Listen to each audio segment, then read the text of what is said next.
Class हमने देखा था example number 4। In this class हम देखने वाले एग्जाम्पल नंबर 5। तो चलिए जल्दी से स्टार्ट करते हैं एग्जाम्पल नंबर 5 को। एग्जाम्पल नंबर 5 कह रहा है कि determine the electrostatic potential energy of a system consisting of two charge 7 microcoulomb and -2 microcoulomb, right.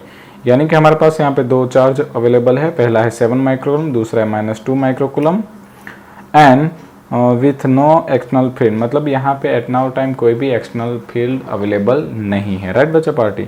और ये जो दोनों चार्जेस है वो -900 पॉइंट और 900 पॉइंट्स पे अवेलेबल है। यानी हम कह सकते हैं कि यहाँ पे हमारा 7 माइक्रोकूलम चार्ज है, ठीक है। यहाँ पे होगा ये 0 पॉइंट, यहाँ पे हो सकता है ये -900 पॉइंट, और जहाँ पे हमारा -2 माइक्रोकूलम चार्ज है वो पॉइंट होगा 900, राइट। तो बच्चा पार्टी आप नोट कर सकते हो कि ये जो दोनों चार्ज है उन दोनों चार्ज के बीच का डिस्टेंस हो सकता है टोटल 18 सेंटीमीटर, ठीक है। ये क्योंकि सेंटर पॉइंट होगा तो हम इसे सेंटर कहेंगे 9 सेंटीमीटर इस तरफ, 9 सेंटीमीटर इस तरफ, तो टोटल डिस्टेंस हो गया हमारा 18 सेंटीमीटर, ठीक है। और हमें यहाँ पे फाइंड करना था पोटेंशियल एनर्जी को, तो मैं यहाँ पे नाम दे देता हूँ ए, ठीक है। मैं यहाँ पे नोट कर दूंगा पोटेंशियल एनर्जी। चलिए अब पोटेंशियल एनर्जी का फॉर्मूला क्या हुआ करता था बच्चा party, yes U is equal to K Q1 Q2 upon are, right, आपको याद ही होगा। तो अब क्या करेंगे, हम वैल्यू पुट करेंगे। तो के की वैल्यू होती है 9 × 10⁻⁹, Q1 की वैल्यू 7 माइक्रो यानी 10⁻⁻⁶, 2 माइक्रो, बट याद रखिए -2 था तो मैंने जो माइनस सिंबल था वो आगे ले लिया है, तो 2 × 10⁻⁶ डिवाइड बाय आर यानी डिस्टेंस। तो यहाँ पे देखें डिस्टेंस कितना है, तो हम कहेंगे 18 × 10⁻²। अब ये जो -2 है वो मैंने सेंटीमीटर को मीटर में कन्वर्ट करने के लिए रखा हुआ है। तो चलो कैलकुलेशन कंप्लीट करते, तो 9 2 ये 18 कैंसिल हो गया, 9 - 12 -3 बचा, -2 ऊपर गया तो ये बचा -1। तो यहाँ पे हमारा कुल आंसर बचा है 7 × 10⁻⁻1। तो मैं यहाँ पे नोट कर सकता हूँ -0.7 जूल, और ये जो जूल है वो एनर्जी का यूनिट है, राइट बच्चा पार्टी। तो लीजिए हमारा जो पहला पॉइंट था ए, उसका आंसर आ चुका है -0.7 जूल, राइट। चलिए अब हम चलते हैं बी पॉइंट की ओर। तो बी पॉइंट में क्या कहा गया था, how much work is required to separate the two charges infinitive away from each other. मतलब कि इनिशियल केस में हमारे जो दोनों चार्जेस थे वो एक दूसरे से 18 सेंटीमीटर डिस्टेंस पे थे, यानी कि उनके बीच पोटेंशियल एनर्जी अवेलेबल थी। अब हमें क्या करना था कि इन दोनों चार्जेस को वापस हमें इंफिनिटिव डिस्टेंस पे लेके जाना था, तो हमें कितना वर्क डन करना पड़ेगा, राइट। तो बच्चा पार्टी आपको याद होगा कि यहाँ पे जो हमें वर्क डन है वो कितना करना पड़ेगा, तो भाई पोटेंशियल एनर्जी में होने वाले चेंज के बराबर, ठीक है। तो मैं यहाँ पे लिख सकता हूँ कि work done is equal to change in potential energy, right बच्चा पार्टी। तो मैंने यहाँ पे नोट कर दिया है work done is equal to change in potential energy. चलिए तो हम इसको फॉर्मेट में भी लिख देते हैं, चेंज इन पोटेंशियल एनर्जी यानी final potential energy minus initial potential energy.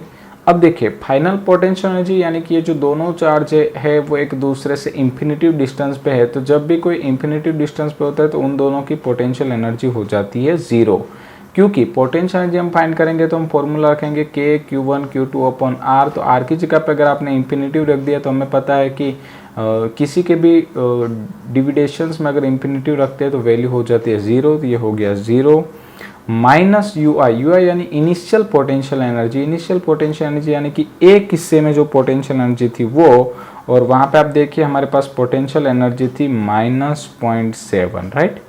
तो माइनस माइनस प्लस हो जाएगा, तो हमें यहाँ पे मिलेगा 0.7 जूल। तो लीजिए हमारा वर्क डन भी हमें मिल चुका है और हमारा वर्क डन आया है 0.7 जूल, राइट बच्चा पार्टी। तो हमने ए और बी पॉइंट को कंप्लीट कर लिया है, बट अभी भी हमारे पास एक सी पॉइंट अवेलेबल है और वो काफ़ी ज़्यादा इंपॉर्टेंट है, अच्छे से ध्यान दीजिएगा। सी पॉइंट क्या कह रहा है कि suppose that the same system of charge is now place in an external electric field. याद रखिए इनिशियल केस में हमें यहाँ पे हिंट दी गई थी कि यहाँ पे कोई भी एक्सटर्नल फील्ड अवेलेबल नहीं था, बट तीसरे किस्से में हमें क्या कहा गया है कि अगर उसी सेम अरेंजमेंट को हम किसी एक्सटर्नल फील्ड के अंदर रखते हैं, राइट, और वो जो एक्सटर्नल फील्ड है उसका हमें फॉर्मूला दिया है E is equal to A 1/r², when A is equal to 9 into 10⁵ Newton per coulomb into meter square, what will be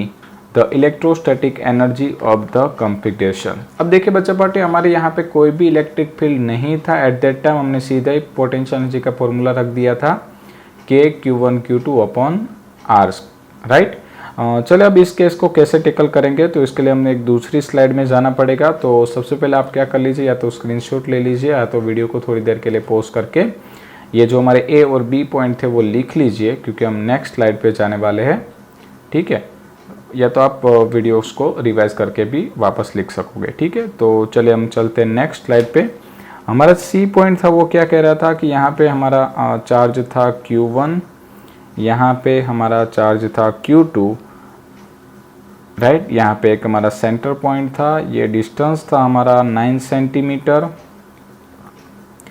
और ये डिस्टेंस भी था हमारा 9 सेंटीमीटर, राइट बच्चा पार्टी। अब देखिए हमें क्या करना था, इन दोनों चार्जेस को सपोज हम एक इलेक्ट्रिक फील्ड में रख देते हैं। हमने एज्यूम कर लिया कि एक इलेक्ट्रिक फील्ड कुछ इस डायरेक्शन में होगा, वो किसी भी डायरेक्शन में हो सकता है, हमें ऐसा कुछ इंडिकेशंस दिया गया था नहीं, ठीक है। ये हमने इलेक्ट्रिक फील्ड को ड्रॉ कर दिया। अब देखिए यहाँ पे हम पोटेंशियल एनर्जी ढूंढेंगे तो हमें यहाँ पे कितनी पोटेंशियल एनर्जी मिलेगी। तो पहले तो ये जो इलेक्ट्रिक फील्ड है उसके अंदर ये चार्ज है, तो उस चार्ज के पास खुद की पोटेंशियल एनर्जी होगी। सिमिलरली दूसरे चार्ज के पास भी पोटेंशियल एनर्जी होगी और इन दोनों चार्ज के बीच में भी पोटेंशियल एनर्जी होगी, ठीक है। तो यहाँ पे हमें टोटल 3 पोटेंशियल एनर्जी ढूंढने को मिलेगी। तो मैं यहाँ पे नोट कर दूंगा टोटल पोटेंशियल एनर्जी, ठीक है। तो टोटल पोटेंशियल एनर्जी का फॉर्मूला क्या होगा, तो हम लिख सकते हैं U is equal to U1 plus U2 plus U3। तो मैं यहाँ लग सकता हूँ कि पहले चार्ज के पास की पोटेंशियल एनर्जी होगी Q1 V1 प्लस दूसरे की होगी Q2 V2 और प्लस तीसरे के पास जो एनर्जी वो तो सेम ही रहेगी दोनों के बीच वाली, यानी कि Q1 Q2/r, राइट बच्चा पार्ट। इसमें आपको कोई डाउट नहीं हो सकता। बट अब हमारे पास एक बड़ा डिफिकल्ट काम आ गया है, V1 को और V2 को फाइंड करना है, ठीक है। अब V1 और V2 को कैसे फाइंड करेंगे, तो हमें यहाँ पे आपको पता ही होगा इलेक्ट्रिक फील्ड दिया गया था। इलेक्ट्रिक फील्ड यानी कि दिया था A × 1/r², और जहाँ पे A की कीमत हमें कुछ दी गई थी, मैं एक बार फिर से चेक कर लेते हैं। यस 9 × 10⁵ दिया था, तो हम यहाँ पे लिख लेते हैं 9 × 10⁵, ठीक है। चलिए अब हमें क्या करना है, पोटेंशियल ढूंढना है। तो आपको याद होगा पोटेंशियल का फॉर्मूला क्या हुआ करता था, पोटेंशियल का फॉर्मूला हुआ करता था E × L, बट L की जगह पे मैं यहाँ पे लिखूंगा R। अब E की वैल्यू रख देते तो A × 1/r² × R, तो फाइनली यहाँ पे बच गया है A/r, ठीक है। तो ये वैल्यू मैं यहाँ पे पुट करूँगा, तो यहाँ पे क्या आ जाएगा Q1 × A/r1 plus Q2 × A/r2 plus K Q1 Q2/r², sorry R सिर्फ R, ठीक है। चलिए अब देखिए Q1 की वैल्यू कितनी थी, 7 माइक्रो कूलम। तो मैं यहाँ पे लिखूंगा 7 माइक्रो के लिए 10⁻⁻⁶। A की वैल्यू ऑलरेडी हमें यहाँ पे दी गई थी, ये थी 9 × 10⁵ डिवाइड बाय R1, राइट बच्चा पार्टी। अब देखिए R1 क्या लेंगे, तो भाई ये जो डिस्टेंस है जो सेंटर पॉइंट से हमने मेज़र किया था Q1 के लिए, तो अब देखिए कि यहाँ पे ये जो डिस्टेंस है वो 9 सेंटीमीटर है। तो हम क्या करेंगे, उसको मीटर में कन्वर्ट कर देंगे। तो हम यहाँ पे लिखेंगे 9 × 10⁻²। सिमिलरली प्लस Q2, अब जो Q2 है वो ऑलरेडी माइनस ही था, तो मैं यहाँ पे 2 माइक्रो कूलम था, तो -2 × 10⁻⁶। A की वैल्यू थी 9 × 10⁵ डिवाइड बाय वापस दूसरा डिस्टेंस भी तो 9 ही था, तो ये आ गया 9 × 10⁻²। अब ये जो बच्चा पार्टी कैलकुलेशन है वो हम आगे वाले पोर्शन यानी कि A में करके आए थे, और वहाँ पे इसका आंसर मुझे मिल रहा था -0.7। तो मैं डायरेक्टली वैल्यू पुट कर दूंगा, बार बार कैलकुलेशन करने के चक्कर में नहीं पड़ेंगे, ठीक है। हम थोड़ा सा स्मार्ट वर्क भी कर सकते हैं। अब क्या कर दीजिए, इनको कैलकुलेट कर दीजिए तो ये 9 कैंसिल हो गया, ठीक है। यहाँ पे आप देखिए -6 + 5 -1, ये -2 है, ऊपर गया तो +2 हो गया, तो -1 + 2 यानी 10 की पावर 1, तो 7 × 10 की पावर 1 यानी ये हो गया 70। सिमिलरली यहाँ पे भी 9 कैंसल, 10 की पावर 1 आएगी तो -2 यानी -20 हो जाएगा, और ये आ गया -0.7, तो 70 - 20 यानी 50 - 0.7, तो आप यहाँ पे नोट कर सकते हो कि हमारा आंसर आने वाला है 49.3 जूल। राइट बच्चा पार्टी, तो लीजिए ये हमारा फाइनल आंसर आ गया, और हमारा फाइनल आंसर है 49.3 जूल। राइट बच्चा पार्टी, काफ़ी स्ट्रेट फॉरवर्ड क्वेश्चंस था, कुछ भी हमने लॉजिक वॉजिक कुछ नहीं लगाया यहाँ पे। सिर्फ ये जो क्वेश्चंस है वो थोड़े से लेंथी टाइप के होते हैं, बट काफ़ी इजी है with compare to chapter number 1।